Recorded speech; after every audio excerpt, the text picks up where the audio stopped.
Ayan mga kanayon, malabas na si Bunso. Tanggalin yung ano ba? Ay, ayaw magpapalili na ganyan. Alright, let's go!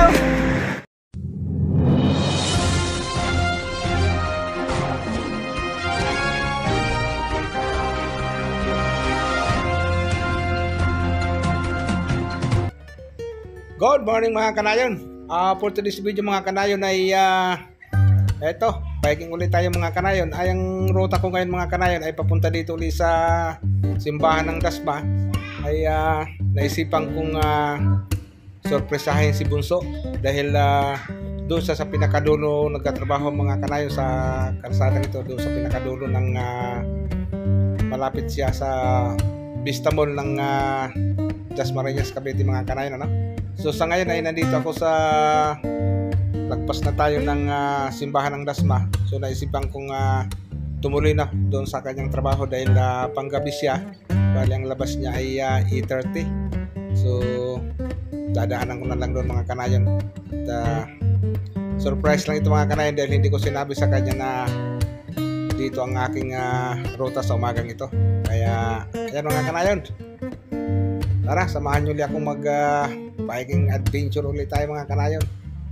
So bali ito yung daan papuntang Tagaytay mga kanayon, ano? So doon sa vlog ko nung punta kami ng Tagaytay, dito rin yung daan namin. At dito nga sabi nung Bunso ko ay malapit pa lang trabaho niya rito. Ayan, sa bali tapat lang sila ng All Homes, Vista Mall ng Dasmariñas. So kaya naisipan ko ngayon na tumuloy na doon sa kanila at titingnan natin yung trabaho ni Bunso doon, kung saan siya nagkatrabaho mga kanayon. Alright, let's go! Ayan. So sa tingin ko malapit na tayo mga kanayon, ano? Yun, natatanaw ko na yung pagdating doon sa pinakadulo. Bali kakanan tayo ng konti. Nandyan na yung serbisyo veterinaryo ng Dasmariñas, Cavite mga kanayon. Ayan, and dadaanan din natin dito yung simbahan ng iglesia. Yan mga kanayon. Alright, samahan niyo ako mga kanayon. Ito, biking ulit tayo dahil sa ngayon mga kanayon ay may bagyo raw, yung bagyong Pipito. Sana naman ay hindi tumama dito sa Calabarzon mga kanayon dahil ang balita ay ang tatamaan daw yung Kabikulan naman at dito sa parting Calabarzon at Metro Manila. Pray lang natin mga kanayon na sana ay lumagpas si Pipito at napakarami ng sumalanta na bagyo dito sa atin sa Pilipinas.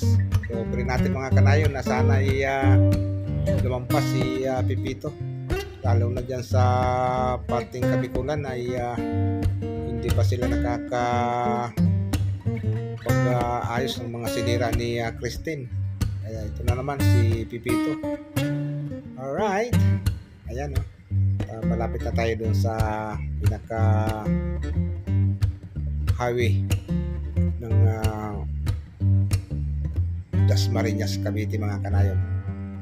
So pagdating dun sa yan yung nakikita ko ng mga kanayon, ano? So bali ito na yung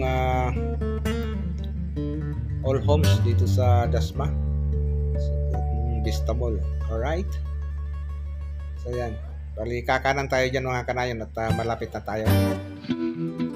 Nandiyan lang sila sa kasunod ng Petron na serbisyo veterinary mga kanayon. So yan mga kanayon, nandito na tayo sa tapat ng All Homes Vista Mall ng Dasmariñas. Mamaya papakita ko rin sa inyo mga kanayon ng Vista Mall ng Dasma. So yan mga kanayon, no? Natatanong po na yung Petron. So malapit na tayo. Ayan. So bali dito na tayo mga kanayon. Ito na. Ayan. Hihinto na tayo rito mga kanayon. Ito na yung service veterinary mga kanayon. O yan mga kanayon ang Vista Mall ng Dasmariñas. Bali tapat lang ng pinagkatrabaho ni Bunso. So nandito na tayo mga kanayon sa serbisyo veterinary mga kanayon. Okay mga kanayon, ayan, nandito na ako sa serbisyo veterinaryo dito sa pinagtrabaho ni Bunso. dinaanan ko siya habang nag-bike ako. Dinaanan ko na siya rito. Panggabi kasi siya.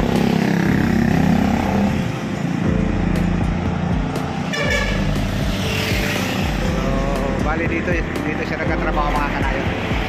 Pasok tayo mga kanayon.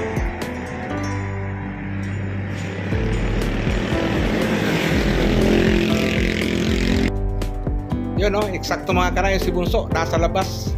Ayan, may kausap sa telepono. Hindi niya alam, may binibidyohan ko na siya. Ayan siya oh. Alright. So mamaya ay magugulat yan mga kanayon. Ayan mga kanayon, malabas na si Bunso. Tanggalin yung lupa. Ayaw magpakinin na ganyan. Alright, let's go. Okay mga kanayon, ayan, pauwi na kami ni Bunso. Sa ngayon mga kanayon ay okay ang ating video ngayon dahil si Bunso ay nakaangkas sa motor. Siya nang may hawak ng ating cellphone. Kaya siya ang ating camera woman ngayon mga kanayon, ano? Dahil yung papunta natin doon sa trabaho na kanina, pagsundo ko ay tulad ng dati, yung cellphone natin nakalagay dyan lang sa manubila ng ating bike. Kaya medyo magalaw. Sa ngayon, ayan, maganda mga kanayon ang ating video ngayon dahil may camera woman na tayo. Okay mga kanayon, pabalik na kami ng Merry Chris Complex. So, ayan, malapit na ulit kami sa simbahan ng Gasma mga kanayon. So, bali malapit lang naman mga kanayon, magmula doon sa trabaho niya hanggang doon sa bahay sa General Trias ay halos ayan mga kanayon ang simbahan ng Gasma. Tayo mga kanayon, ano? Samahan nyo ulit kami sa itong pabalik.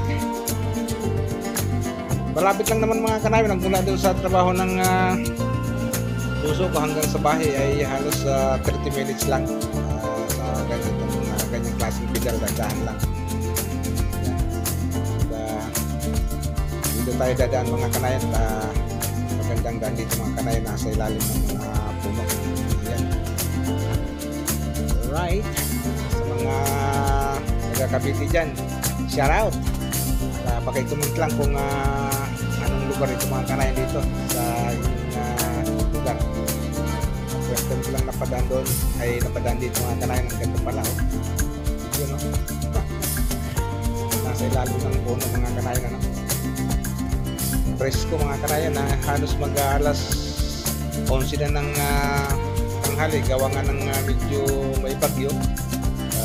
Kaya hindi ganong mainit at malamig ang panahon dito mga kanayon. So, ang ganda ng lugar na ito mga kanayon, no? Sa mga kabiti dyan, comment lang kung anong lugar ito. Dito kami dumaan dahil mas malapit daw dito sa aming Bunso. Okay mga kanayon, hanggang dito muna na.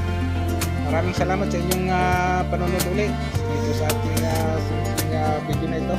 Sa mga bago pa lang napapadaan dyan, please subscribe, like, and share.